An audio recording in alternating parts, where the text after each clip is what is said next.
Hello and welcome to competition doctor. मेरा नाम शुभम है और आज फिजिक्स और संकल्प बैच की ये क्लास है जो इसमें हम फोर्स के बारे में बात करेंगे। फोर्स के बारे में बात करेंगे। अभी तक हमने जो है मोशन की बात करी, ठीक है, लॉज ऑफ मोशन की बात करी, हमने यूनिट मेजरमेंट की बात करी और हम जितना भी कंटेंट कर रहे हैं वो एग्जाम ओरिएंटेड है, ठीक है। जो भी चीज़ें हो रही हैं उसमें आप जो अगर किसी भी कॉम्पिटिटिव एग्जाम के लिए जाते हैं जहाँ फिजिक्स पूछी जाती है तो आपको उसका पूरा फायदा मिलेगा और आपको एज इट इज क्वेश्चन देखने को मिलेंगे।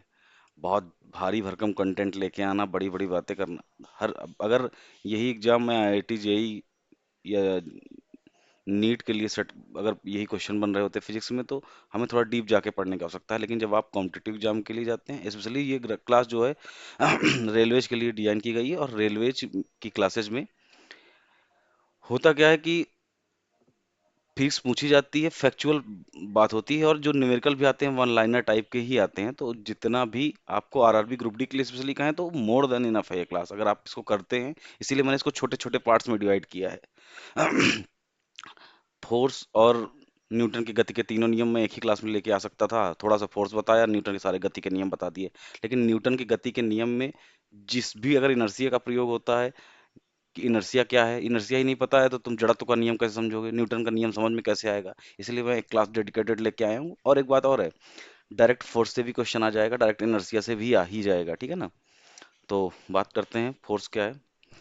अब बात करते हैं फोर्स, ठीक है। अब जो इसमें लिखा है एक बार पढ़ते हैं। मैंने एक एक चीज लिख दी है जिससे आपको समझने में प्रॉब्लम ना हो, ठीक है। विज्ञान में, इन साइंस, द्रव्यमान वाली किसी वस्तु पर लगने वाले धक्के या खिंचाव को बल कहते हैं।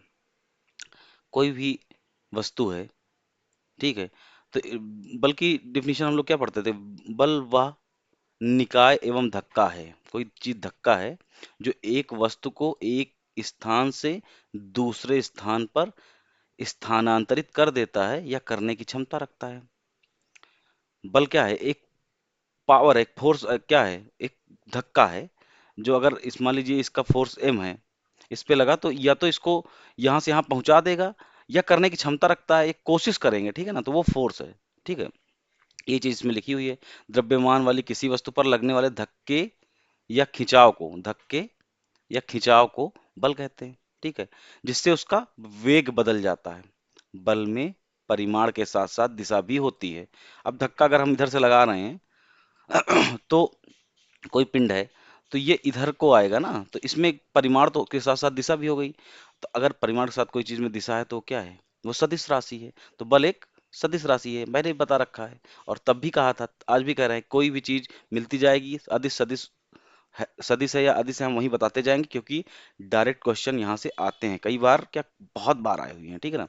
किसी वस्तु पर लगने वाला बल उसकी गति की अवस्था या आकार में परिवर्तन ला सकता है, ठीक है, परिवर्तन ला सकता है, बिल्कुल ला सकता है। कोई मान लीजिए कोई ये लोहे का टुकड़ा है, अगर इस पे लगातार हम हथौड़े से वार करते रहें, वार करते रहें, वार करते रहें, वार करते रहें, हो सकता है इसका आकार ऐसा हो जाए। तो आकार में परिवर्तन तो ला ही सकता है ना, बल ही तो लगा रहे हैं। किसी वस्तु पर एक ही दिशा में लगने वाले बल एक दूसरे से जुड़ जाते हैं, ठीक है। अब मान लो कोई ये 100 किलोग्राम का, ठीक है, पिंड है, ठीक है, या कोई भी वस्तु है या इसका 100 केजी मास है, ठीक है ना। अब हमने कहा कि इस पे हम फोर्स लगा रहे हैं, तो इस दिशा में अगर फोर्स लग रहा है, अब मान लीजिए फ्रिक्शन भी इसी दिशा में लग रहा है, मान लो तेल पड़ा है यहाँ पे, तो इसको इधर जाने में थोड़ी आसानी हो जाएगी, नहीं हो जाएगी? तो अगर एक ही दिशा में कई बल, कई टाइप के होते हैं, अभी मैं आगे बताऊंगा। अभी तो कई तरह के बल अगर लग रहे हैं तो उसको आगे खिसकाने में थोड़ा सा आसानी हो जाएगी। इसी चीज को यहाँ पे लिखा गया कि किसी वस्तु पर एक ही दिशा में लगने वाले बल एक दूसरे से जुड़ जाते हैं। अब फोर्स इधर को जुड़ गया, फ्रिक्शन जुड़ गया। अब मान लीजिए इसमें ग्रेविटी नीचे को लग रही है, अगर नीचे को फोर्स लगा रहे हैं तो ग्रेविटी और ये दोनों जुड़ जाएंगे ना, अगर हमको नीचे को उसको घुसाना होगा तो इसी तरह है, एक ही दिशा में अगर कई तरह के बल लग रहे हैं तो एक दूसरे से वो जुड़ जाते हैं। इस बात को समझिए आप। किसी वस्तु पर विपरीत दिशाओं में लगने वाले बल, उस पर लगने वाले कुल बल, दोनों बलों के बीच का अंतर होता है।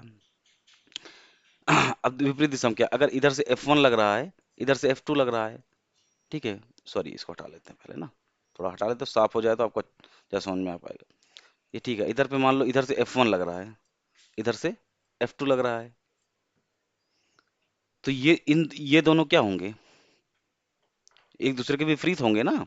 किसी वस्तु पर विपरीत दिशाओं में लगने वाले बल, उस पर लगने वाले कुल बल। अब इस पे लगने वाला, मान लो मैंने कह दिया कि इस पे कुल बल F लगा, ठीक है, तो दोनों बलों के बीच का अंतर है, तो F2 और F1 के बीच का अंतर ही तो है ये, ठीक है। अंतर इसलिए लिख दिया कि जिधर को बल ज्यादा लगेगा उधर को ये पिंड मूव कर जाएगा। अगर F2 ज्यादा है तो इधर को बढ़ जाएगा, F1 ज्यादा है तो इधर को बढ़ जाएगा। अगर मान लो दो व्यक्ति हैं, एक व्यक्ति एक टायर है या रिंग है कोई, इसको एक आदमी यहाँ से खींच रहा है, एक आदमी यहाँ से खींच रहा है, तो जिस पे बल ज्यादा होगा उधर को ही तो जाएगा ना। यही चीज कहना चाहता है कि अगर ये F1 लगा रहे हैं, ये F2 लगा रहे हैं, तो उस पर लगने वाला कुल बल दोनों बलों के बीच का अंतर है। इस पे अगर मान लो हमने कहा F1 प्लस F2 इतना बल लगा, तो दोनों बलों के बीच का अंतर ही तो है, जो ज्यादा लगेगा उधर वो चला गया। नहीं समझे आप? समझ गए? चलो आगे पढ़ते हैं। और जो भी चीज नहीं समझ रहे हैं एक बार और देखिएगा, आपको समझ में आ जाएगा, ठीक है। अब धक्का या खींचना क्या है? अब बल बल की बात करते हैं कि कौन कौन से उदाहरण हो सकते हैं। धक्का या खींचना भी तो एक बल है। दरवाजों को खोलने या बंद करने के लिए भी बल लगाते हैं। मान लो दरवाजा है वहां, ये मान लो दरवाजा है, इस पे हाथ पकड़ने के लिए लगा होता है, इसको इधर को खोलते हैं तो बाहर को बल लगाते हैं, अंदर को करते हैं तो अंदर को बल लगाते हैं। पुश या पुल में भी तो एक फोर्स लगता है। कभी आप जाते हैं किसी शॉप पे शॉपिंग करने के लिए, तो आप उसमें लिखा रहता है पुश या पुल, तो अगर पुश करते हैं तो अंदर को बल लगाते हैं, पुल करते हैं तो बाहर को बल फोर्स लगाते हैं। वही चीज लिखी हुई है। गुरुत्वाकर्षण बल क्या है? कोई भी चीज जो ऊपर से नीचे की ओर गिर रही है तो उसमें क्यों नीचे को ही ओर गिर रही है, ऐसे को क्यों नहीं भग के आ रही है, या ऊपर को क्यों नहीं उड़ती चली जा रही है? क्योंकि नीचे गुरुत्वाकर्षण बल लग रहा है। तो उसके बारे में बात हो रही है। घर्षण बल क्या है? सड़क पर चलते समय हमारे पैर फिसलते नहीं क्योंकि घर्षण बल काम करता है। जब हम लोग चलते हैं सड़क पे तो एक ग्रिप बनती है, वो फ्रिक्शन ही तो है। ये साइकिल चलती है, उसके टायर अगर उस रोड पे चल रहे हैं तो उस इसके एक यहाँ पे फ्रिक्शन लगता रहता है ना, तभी तो ये करता रहता। नहीं तो एक ही जगह फिसलता रहे, गोल गोल गोल घूमता रहे। जो हम यहाँ पे तेल गिरा देते हैं, ग्रीसिंग कर देते हैं, तो कई बार चीजें गोल गोल घूमने जाती हैं। क्यों क्यों हो जाती हैं? क्योंकि वहाँ पे घर्षण फ्रिक्शन फोर्स का जो है इफेक्ट कम होता जाता है। गाड़ी के टायर सड़क पर पकड़ क्यों बनाए रखते हैं? अभी बात हमने बताई भी, ठीक है। चुंबकीय बल क्या है? चुंबक लोहे को अपनी ओर क्यों खींचता है ना। एक चुंबक का टुकड़ा है, तो अगर लोहे यहाँ रखे तो खुद ही चला जाएगा यहाँ पे। क्यों? क्योंकि उसमें एक मैग्नेटिक फोर्स लगता है, ठीक है। पंखे का मोटर जो है वो मैग्नेटिक फोर्स पे ही चलता है, ठीक है। इसको भी याद रख लेना, तो कभी एग्जाम में आ जाता है। तो पंखे का मोटर जो है चुंबकीय बल से चलता है, मतलब मैग्नेटिक फोर्स से ही चलता है। विद्युत बल क्या होता है? प्लास्टिक की कंघी है, और सब लोग लीजिए प्रैक्टिकल करिए। ये आपके एनसीईआरटी में भी लिखा हुआ है, यूपी बोर्ड की किताबों में भी है। आओ करके देखे में लिखा हुआ है कि प्लास्टिक की कंघी को बालों में रगड़ने पर कागज के टुकड़े उसकी ओर खिंच जाते हैं, क्योंकि उसके अंदर एक इलेक्ट्रोस्टैटिक जो है फोर्स जनरेट हो जाता है। क्योंकि जब आप लगातार कंघा लिया आपने, बाल में रगड़ते रहे, तो उसके बीच में एक फ्रिक्शन, मतलब घर्षण बल जो है उत्पन्न हो जाता है, जिससे इलेक्ट्रोस्टैटिक फोर्स पैदा होता है। तो वो कागज के टुकड़े इसमें चिपक जाते हैं। और बिजली का झटका लगना भी जो है इलेक्ट्रोस्टैटिक फोर्स का ही एक उदाहरण है। अब सर टेंशन फोर्स क्या है? रस्सी खींचते हैं तो रस्सी ऐसे ढीली ढीली सी है, अगर हम जब खींचा तो हम उसमें एक तनाव आ गया। वो तनाव कैसे आता है? क्योंकि उसमें एक टेंशन फोर्स लगता है, ठीक है। सामान्य बल क्या है? मेज पर रखा किताब नीचे नहीं गिरता, क्योंकि मेज उस पर ऊपर की ओर बल लगाती है। अब मेज पे किताब रखी है तो किताब नीचे को बल लगा रही है, मेज ऊपर को किताब को बचा रही है। संतुलित है, किताब रखी हुई है, तभी तो नीचे की ओर नहीं गिरती है। अब मांसपेशी बल क्या है? आदमी अपने शरीर से भी कुछ चीजें करता है। जैसे बैलगाड़ी, जब बैल खींचता है तो वो मांसपेशीय बल का ही तो प्रयोग करता है, मस्कुलर फोर्स है वो। इंसान साइकिल चलाता है तो अपने पैरों से पैडल को दबाता है, तो पैडल घूम के इधर को आती है, तो वो मस्कुलर फोर्स है, ठीक है। थोड़ा आगे बढ़ते हैं। ये सब चीजें इसलिए बताई जा रही हैं कि आपको फोर्स पूरी तरह समझ में आ जाए। एक एक चीज छोटी से लेकर बड़ी तक इसलिए बताई जा रही है, और ये सारी चीजें पेपर ओरिएंटेड हैं। पेपर में पूछ लिया जाएगा, से खींचने पर रस्सी में जो बल लगता है उसको क्या कहते हैं? वो टेंशन फोर्स है, तनाव बल है। पढ़े ही नहीं होगे, कैसे करोगे आप? चुंबक लोहे की कील को अपनी ओर खींचता है, मैग्नेटिक फोर्स है। सड़क पर चलते समय हमारे पैर फिसलते नहीं है क्योंकि घर्षण बल काम करता है। पूछ लिया कि सड़क पर चलते समय हमारे पैर क्यों नहीं फिसलते हैं? घर्षण बल के कारण। पहला दे दिया, दूसरा गुरुत्व दे दिया। तो आप कर्षण बल और घर्षण बल में ही कंफ्यूज कर जाएंगे। क्या लगता है? लगता है ग्रेविटी है नीचे को, तो आपने ग्रेविटी लगा दिया, आप वहीं से माइनस और रेलवे में तो 1/3 की निगेटिव मार्किंग है। आप कितना ज़्यादा कर देते हैं, उसके बाद आपने ज़्यादा बड़ा सेगमेंट आपका गलत हो गया तो आप बाहर हैं वहीं से एग्जाम से। आपको इसलिए छोटी बड़ी जो भी चीज़ें एनसीईआरटी में या जो भी चीज़ें पेपर में आई हैं या उसको कहीं पे कुछ छोड़ा नहीं जा रहा है, ठीक है ना। आप पढ़ते हैं। अब फोर्स के बारे में एक दो चीज़ें और जान लेते हैं, जैसे कि बैलेंस फोर्स क्या होता है। जब किसी वस्तु पर लगने वाले सभी बलों का योगफल शून्य हो। अभी जैसे कि हमने बताया कि एक कोई, अगर मान लो ये एक कोई पिंड है, इस पे यहाँ से कौन सा फोर्स लग रहा है, ग्रेविटी लग रही है। तो हमने बताया ना, ग्रेविटेशनल फोर्स भी एक चीज है। अगर इसको रस्सी से खींचा जा रहा है तो टेंशन लग रहा है ना। तो तनाव बल भी तो एक चीज है, ठीक है। फोर्स, तनाव बल भी तो एक चीज है, इसको खींच रहे हैं, धक्का लगा रहे हैं, ठीक है। ग्रेविटी ऊपर से नीचे को लग रही है, यहाँ पे जो है फ्रिक्शन लग रहा है। अगर यहाँ पे कोई, ये अगर मान लीजिए लोहे का है, यहाँ पे कोई मैग्नेट की चीज है, तो इधर को वो एक फोर्स लगा रही है। तो हम कह रहे हैं कि जब किसी भी वस्तु पर लगने वाले जितने भी बल लग रहे हैं, चाहे ग्रेविटी लग रही है, टेंशन लग रहा है, और इधर फ्रिक्शन लग रहा है, इधर मैग्नेटिक फोर्स लग रहा है, इलेक्ट्रोस्टैटिक फोर्स लग रहा है, जितने भी फोर्स हैं, अगर इधर से लग रहे हैं, इधर से मान लो इधर को लग रहे हैं, ऊपर को लग रहे हैं, नीचे को लग रहे हैं, दाएं से लग रहे हैं, बाएं से लग रहे हैं, जिधर से भी लग रहे हैं, अगर उनका योगफल जो है वो शून्य है, तो वो मतलब कि संतुलन में है।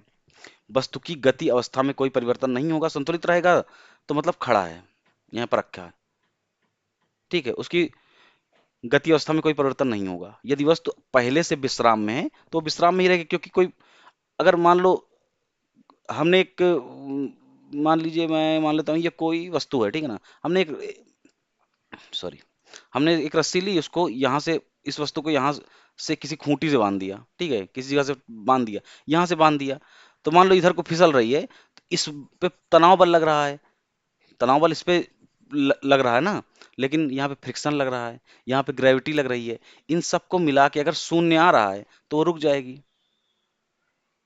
ठीक है। स्थिर कैसे करेगी, जब सभी बलों का योगफल शून्य हो जाएगा तो वो वहीं वहीं पर रुक जाएगी। यदि वस्तु पहले से गति कर रही है, वो समान चाल और समान दिशा में चलती रहेगी, अगर उस पर कोई बाहरी फोर्स नहीं लगा, संतुलन में है, वो चलती जा रही, चलती जा रही, चलती जा रही, चलती जा रही, वो संतुलन में, बैलेंस फोर्स है। बैलेंस फोर्स का मतलब ये थोड़ी ना कि विराम में ही रहेगी। बैलेंस फोर्स का मतलब है अगर चल रही तो चलती रहेगी, ठीक है। मान लो आगे कोई एक चुंबक लगा दिया एक लोहे के सामने, और चुंबक धीरे धीरे खिसका रहे हैं, वो चल रहा है, वो चल रहा है, वो चल रहा है, वो चल रहा है, एक ही दिशा में, एक ही स्पीड में, तो संतुलन में ही है। वस्तु के आकार में कभी कभी परिवर्तन हो सकता है, जैसे स्प्रिंग को दबाते हैं, ठीक है, स्प्रिंग को दबाया तो गतिज ऊर्जा, स्थितिज ऊर्जा, ये सब चीजें आप पढ़ेंगे तो और अच्छे से इस चीज को समझेंगे। तो स्प्रिंग ऐसे ऐसे करके समिट के यहाँ पे हो गई, इतने में हो गई ना। तो वस्तु की शेप में चेंजेस कैसे हुई है, क्योंकि ऊपर से हमने फोर्स लगाया ना, और ये फोर्स संतुलन में है, क्योंकि हम लगा के हमने रोक रखा है। तो एक बैलेंस फोर्स हमने बना रखा है, ठीक है, क्योंकि वो नीचे से ऊपर को आना चाह रही है, हम ऊपर से नीचे कर रहे हैं। तो अगर हमने इधर से, वो 5 न्यूटन से ऊपर को आना चाह रही है, हमने 5 न्यूटन से उसको दबा दिया, तो वहीं पे शून्य हो गई, वहीं पर रुक गई वो, ठीक है। इसको कहते हैं संतुलित बल। रस्साकसी जब हम लोग खेलते थे, स्कूल में कॉलेज में, सब नहीं खेला ही होगा, कभी तो खेला होगा बचपन में, गांव पे गली में। तो रस्साकसी क्या होती थी कि हमने एक लाइन खींची, एक रस्सी ली, उस पे यहाँ पे कुछ निशान के लिए कोई कपड़ा कुछ बांध दिया, और दो टीमों ने अपने अपनी तरफ खींचना शुरू किया। अब उसमें एक टेंशन, सरफेस सॉरी टेंशन मतलब तनाव बल, एक उस रस्सी में तनाव बल ही तो लगता है। लेकिन अगर ये टीम बल लगा रही है, टीम बराबर लगा रही है, और बराबर बल लगा रहे हैं, तो यहीं पे रहेगी रस्सी, न थोड़ा इधर को होगी न थोड़ा इधर को होगी। जो टीम ज्यादा लगाएगी तो रस्सी उधर को जाने लगेगी, है ना। तो यही तो होता है। तो ये बैलेंस फोर्स का ही उदाहरण है, संतुलित बल का उदाहरण है। तो पेपर में अगर आ जाता है तो आप इसको भी लिखिए। मेज पर रखी किताब पर नीचे की ओर गुरुत्वाकर्षण बल लगता है, ऊपर की ओर एक सामान्य बल लगता रहता है।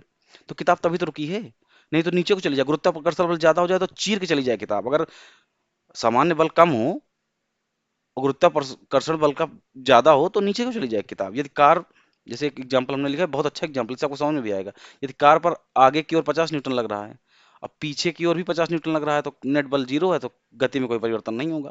अगर कार चल रही है और पीछे से किसी आदमी ने आया, कोई दूसरी कार वाला आया या ट्रक वाला आया, उसने ठोक दिया, उसने एक ठोका और एक 50 न्यूटन से ठोक दिया, तो स्पीड इसकी बढ़ जाएगी, अचानक से स्पीड बढ़ जाएगी, उसकी गति में परिवर्तन हो जाएगा, वो इनबैलेंस में आ जाएगा। बैलेंस फोर्स क्या है कि अगर इधर से 50 लग रहा है, इधर से 50 लग रहा है, तब वो अपनी स्पीड में है। अब ये ना कौन कहना कि ठोक दिया तो अगर आगे से भी ठोक दिया तो पिचक जाएगी, तो वो इम्पल्स का उदाहरण है, वो भी हम समझेंगे। हम कह तो रहे हैं कि हम बल में कुछ छोड़ के जाने वाले नहीं है। अब बात करते हैं असंतुलित बल की। अब इसका वाइस वर्सा है, इसलिए इस पे थोड़ा टाइम कम लेंगे, ठीक है ना। जब किसी वस्तु पर लगने वाले बलों का योगफल शून्य ना हो तो असंतुलित बल है। जो एग्जाम्पल बताया उसमें अगर शून्य ना हो तो वो असंतुलित बल हो जाएगा। वस्तु की अवस्था में परिवर्तन हो जाएगा, वस्तु के वेग या दिशा में भी बदल सकती है। असंतुलित बल से ही त्वरण उत्पन्न होता है। त्वरण कैसे उत्पन्न होता है? ये चल रही, इधर से कोई फोर्स लगा, स्पीड अचानक बढ़ गई, तो त्वरण यही तो है। एक्सीलरेटर है, एक्सीलरेट करता है, अचानक से स्पीड बढ़ जाना, तो असंतुलित बल से ही त्वरण उत्पन्न होता है, स्पीड बढ़ गई।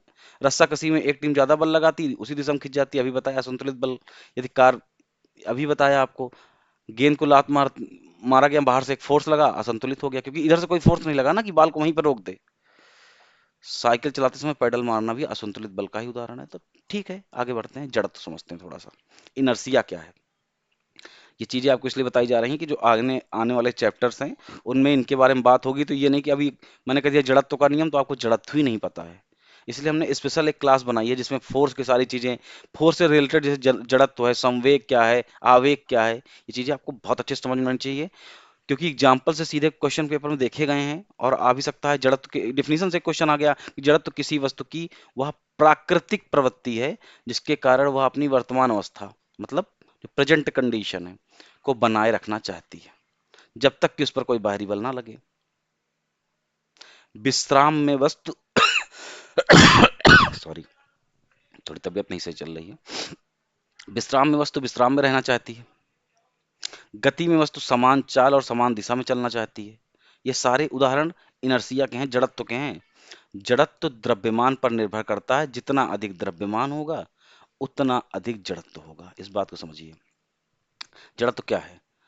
जिस इसमें कहा ना कि जिस जड़त्व वह प्राकृतिक प्रवृत्ति जिसके कारण वस्तु अपनी वर्तमान अवस्था में रहना चाहता है। अगर ये 5 न्यूटन का मान लो, ये मैंने मान ली 500 किलो का कोई पिंड है, ये अपनी वास्तविक अवस्था में रहना चाहेगा, ये हिलना डुलना नहीं चाहेगा।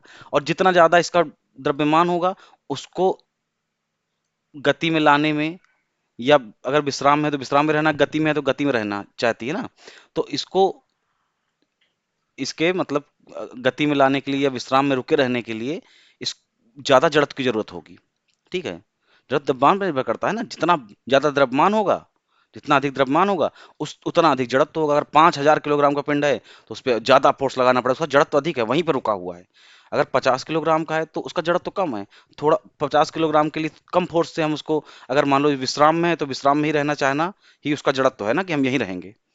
अगर अगर वो किसी समान गति समान चाल से चलता जा रहा तो वो नहीं चाहता कि हमारी गति में परिवर्तन हो या चाल में परिवर्तन हो। तो उसको अपनी गति और चाल को बनाए रखना ही उसका जड़त्व है। तो जितना उसका द्रव्यमान होगा उसको अपने जड़त्व को संरक्षित करने में उतना उसको आसान हो जाएगा ना। बात समझिए आप। विश्राम का जड़त्व क्या है? जड़त्व के प्रकार की अगर बात करें तो पहला विश्राम का जड़त्व है, अभी हमने बात करी ना। कोई वस्तु विश्राम की अवस्था में है तो विश्राम में ही बनी रहना चाहती है। ठीक है। जब बस अचानक चलती है, जैसे बस है वो, उसमें मान लो ऐसे सीट लगी है, ऐसे सीट लगी है, ऐसे सीट लगी रहती हैं, उसमें मान लो यहाँ पे कोई बैठा है। ठीक है। बस चलती आगे को है, यात्री झुकता पीछे को है। क्यों झुकता है? जड़त्व के कारण झुकता है। क्योंकि जो आदमी विश्राम में है, मान लो वो ऐसे बैठा है, तो बस तो आगे को चली गई, वो आगे को नहीं जाना चाहता, वो अपनी पुरानी अवस्था में बना रहना चाहता है। इसीलिए यात्री जो है आगे की ओर झुक जाता है। ठीक है। यात्री जो है, जैसे यात्री ऐसे बैठा है, बस आगे को चली तो आगे को झुक के वो एडजस्ट करता है वो, क्योंकि अपनी विराम की अवस्था, जो विश्राम की अवस्था, उसमें बना रहना चाहता है। टेबल पर जो ऐसे मान लो सिक्का रखा हुआ है ना, किसी कार्ड पे रखा हुआ है, इसको हटा लेते हैं तो ज्यादा समझ में आएगा आपको। कोई कार्ड है, इस पे सिक्का रखा हुआ है, तो अगर हम कार्ड को हम तेजी से खींच लेते हैं तो सिक्का क्या होता है? नीचे को गिर जाता है। अगर ग्लास के ऊपर ऐसे कार्ड करके रखा तो ग्लास में गिर जाएगा जाके। क्यों? क्योंकि कार्ड को हमने खींचा, तो सिक्का जो है वो चाहता है कि हम विश्राम की अवस्था में बने रहें, जैसे मतलब जो हमारी पूर्व अवस्था थी, जो हमारी प्राकृतिक अवस्था थी, हम उसमें बने रहें। तो वहीं पे रुकता है और नीचे गिर जाता है। नहीं तो सिक्का भी तो ग्लास के साथ आ ही सकता है ना। अगर हम नीचे से पूरा फोर्स लगा के उठाते नहीं, जब हम एक बार में कार्ड को खींचते हैं, खींचने पर की बात हो रही है, हमने कार्ड खींचा, सिक्का नीचे गिर गया। आप करके देखिए, और जहां भी मिले तो याद रखिएगा, ये जड़त्व का बहुत अच्छा उदाहरण है। ठीक है। अब गति का जड़त्व क्या होता है? ये जो पहले भी बताया आपको, गति का जड़त्व क्या है? जब बस ठीक है।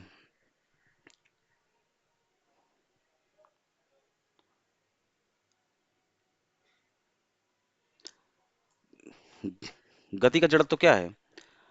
गति का जड़त्व है कि जब चलती हुई बस अचानक रुकती है, जब बस चल रही है, ठीक है। अब बस चल रही है, अगर बस रुकी तो यात्री जो है वो आगे की ओर आ जाएंगे। कभी आप बस पे बैठते हैं तो आप आगे वाली सीट में ही तो जाके लड़ जाते हैं, या कार है, कार के सामने कोई ट्रक आ गया, अचानक से उसने ब्रेक ले लिया, तो क्या होता है कि आदमी आगे की ओर आ जाता है। अब गति रुक गई तो व्यक्ति जो बैठा है वो आगे की ओर झुकेगा। अगर बस चल गई तो व्यक्ति पीछे की ओर जाएगा। अगर इस बात को समझिए, अगर बस चलती है बस, तो जो व्यक्ति अंदर बैठा है वो पीछे की ओर जाएगा, और बस रुकती है तो व्यक्ति आगे की ओर आएगा, क्योंकि वो अपनी विश्राम की अवस्था में आना चाहता है, वो जैसी अवस्था में था, क्योंकि बस आगे को बढ़ गई। जैसे बस आगे को बढ़ी तो हम लोग क्या करते हैं कि हम पीछे के जा रहे हैं, अपनी अपने आप को एडजस्ट कर रहे हैं ना। जैसे जो हमारी विश्रामावस्था है जिसमें हम शुरू में कंफर्टेबल थे, इसलिए तो हम पीछे को चले जाते हैं, हमको लगता है कि हम पीछे चले गए, ऐसा नहीं है। जो फोर्स लग रहा है ना, वो अपने आप को विश्रामावस्था में ले जाना चाहता है, ठीक है। वो अपनी प्राकृतिक अवस्था में जाना चाहता है, वो अपनी मूल अवस्था में जाना चाहता है। इसीलिए तो जब कार चलते चलते चलते अचानक से ब्रेक लगता है तो जो भी व्यक्ति बैठा है वो आगे की ओर सब चले जाते हैं। क्यों चले जाते हैं? क्योंकि जब कार रुकी तो जो अब वो व्यक्ति जो बैठा है, जो उस पर फोर्स लग रहा है, वो अपनी प्राकृतिक अवस्था को जाना चाहता है, वो अपनी विश्राम अवस्था में बना रहना चाहता है, तो वो अपने आप को बैलेंस करता है, ठीक है। दिशा का जड़त्व क्या होता है? घूमती हुई साइकिल पर कीचड़ सीधे टांगों पर गिरता है, क्योंकि पानी सीधी रेख दिशा में जाना चाहता है। पानी क्या चाहता है कि अगर मान लीजिए, आप करके देखिएगा इस चीज को, अगर आपका टायर ऐसे ऐसे करके घूम रहा है, तो अगर आप उसमें कीचड़ है तो वो ऊपर नहीं आता है, वो सीधी दिशा में जाना चाहता है ना। सीधी दिशा में जाना चाहता है क्योंकि वो अपनी जो उसकी प्राकृतिक अवस्था है वो उसी में बना चाहता है, क्योंकि सीधे से आया तो सीधे ऐसे जाना चाहता है, वो ये नहीं कि, और कुछ कीचड़ ऊपर भी आता है, वो घर्षण के कारण है। जो, और क्योंकि हमने क्या बताया कि एक ही बल नहीं लगता है, तमाम तरह के बल हैं, ससंजक बल असंजक बल भी हैं। ससंजक बल असंजक बल के कारण कीचड़ चिपक जाता है, ये चीजें भी हम आगे देखेंगे। जब कार मोड़ लेती है तो यात्री किधर को झुकते हैं? यात्री बाहर की ओर झुक जाते हैं, ठीक है। जब कोई कार है, अगर वो मोड़ पे है, अब कार है ये ऐसे मोड़ पे है, अब कार मोड़ पे है, यात्री किधर को झुकेंगे? बाहर की ओर, क्योंकि वो अपने आप को बैलेंस कर रहे हैं ना, हमने इसलिए तो बैलेंस फोर्स बताया था। वो अपने आप को बैलेंस कर रहे हैं। अगर वो बाहर की ओर झुकेंगे तो अपनी प्राकृतिक अवस्था में आसानी से पहुंच जाएंगे, ठीक है। वर्षा के समय खिड़की से गिरती बूंदें सीधे अंदर आती हैं जब तक हवा उसकी दिशा ना बदल दे, ठीक है। अब रेखीय संवेग की बात करते हैं, लीनियर मोमेंटम क्या होता है?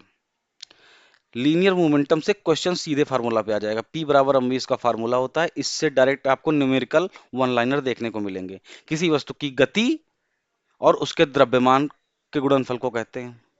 कोई वस्तु है, उसकी गति और उसके द्रव्यमान के गुणनफल को कहते हैं। द्रव्यमान उसका m होता है, गति उसकी v होती है, तो p बराबर mv हो गया। ये उसका संवेग है। अब गति और द्रव्यमान के बीच का संबंध है ये, ठीक है ना। जिस अब एक चीज हरदम याद रखना, जितनी अधिक गति और द्रव्यमान उतना अधिक संवेग। कैसे? मान लो इसका द्रव्यमान 5 kg है और इसका वेग जो है 25 किलोमीटर पर आ रहा है, ठीक है। तो 25 पंचे 125, इसका 125 किलोमीटर,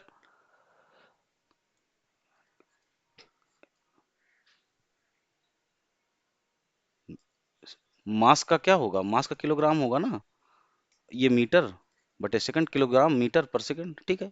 125 किलोग्राम मीटर पर सेकंड इसका संवेग हो जाएगा। रेखीय संवेग के गुण क्या होते हैं?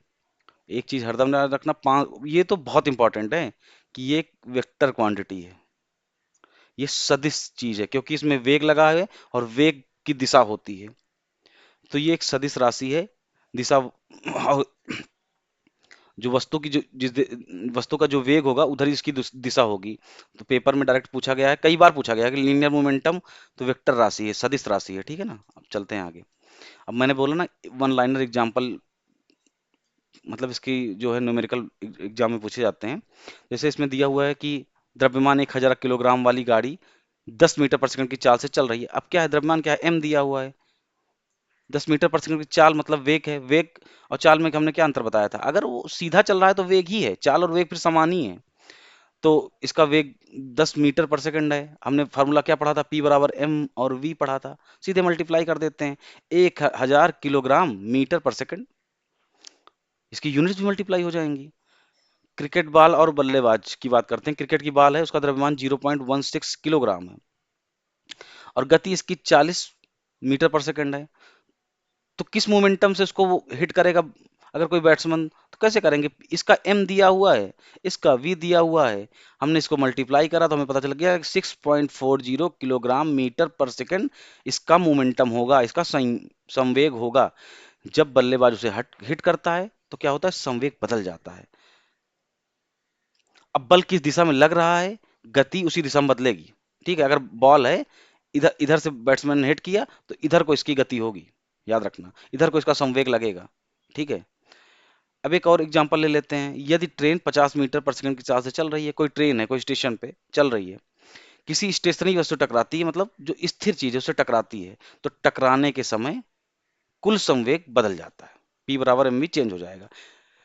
पर बाहरी बल की अनुपस्थिति में सिस्टम का कुल संवेग स्थिर रहता है। अगर कोई बाहरी बल नहीं लग रहा है तो ट्रेन चलती जाएगी चलती जाएगी चलती जाएगी, तो उसकी जो स्थिति है या उसके संवेग में कोई परिवर्तन नहीं आएगा। अगर कोई ऑब्स्टिकल आता है बीच में, कोई स्टेशनरी वस्तु आ जाती है, उससे टकराता है, तो वेग वहां पे शून्य हो जाता है, इस कारण जो है संवेग भी जीरो हो जाता है वहां पे।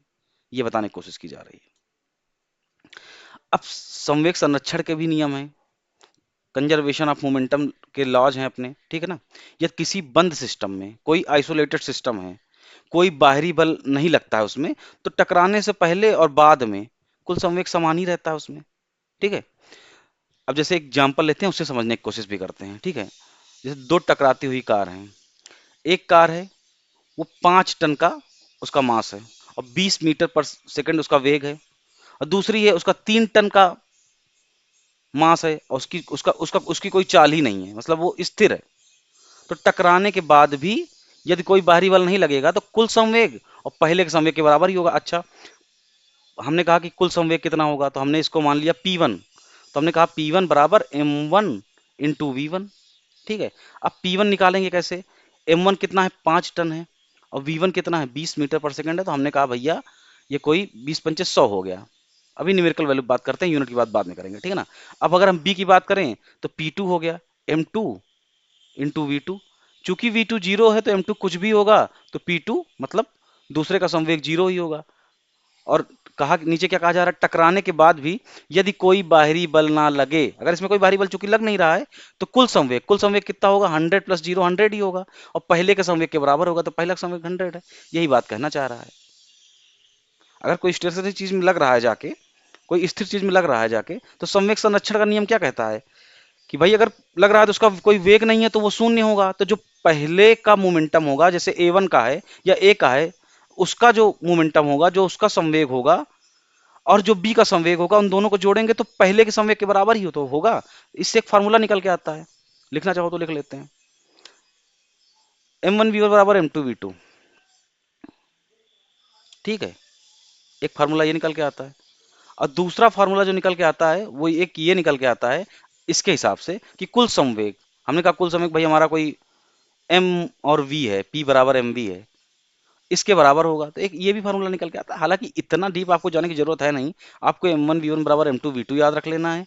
ठीक है, संवेग संरक्षण का नियम ये याद रख लेना है कि किसी बंद सिस्टम पर कोई बाहरी बल नहीं लगता है, तो टकराने से पहले, याद रखना, टकराने से पहले और बाद में कुल संवेग समान ही रहता है। अगर कोई चीज टकरा रही है तो जिस स्पीड से आ जा रही है वही उसका मोमेंटम है, वहीं आके वही शून्य हो गया सब मामला। ठीक है, तो अगर कोई पूछे मोमेंटम कितना है तो P बराबर M1 V1 लगा दिया, सीधे आंसर ले लिया।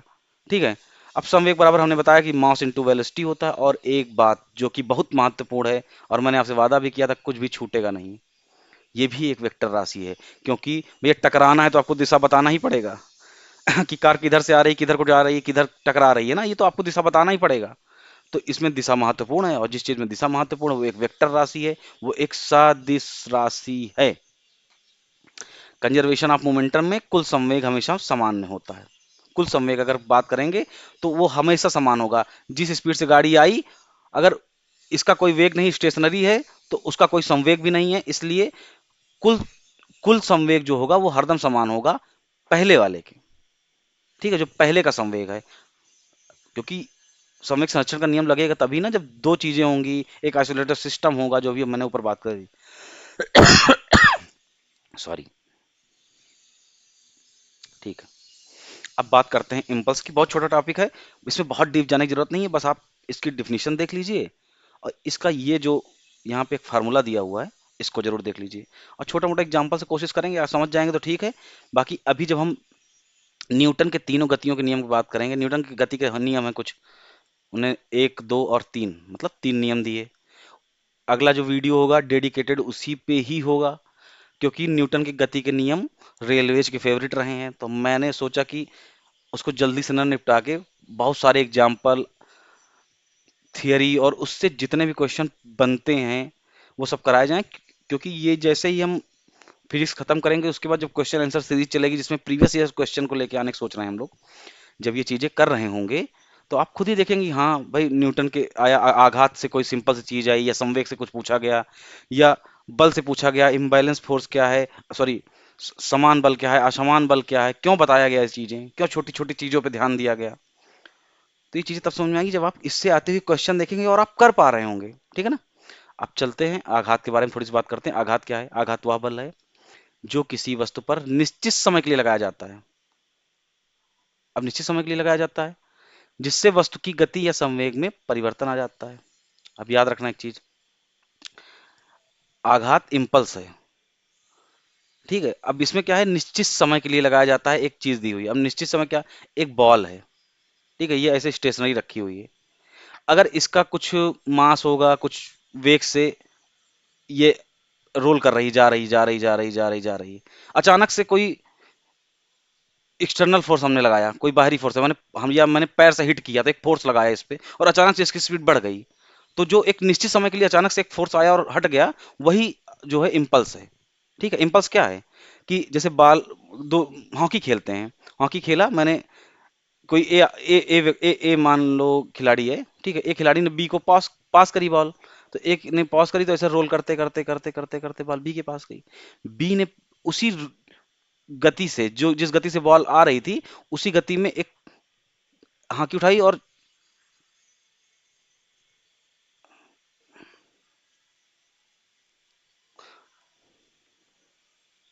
एक मिनट रुक जाइए।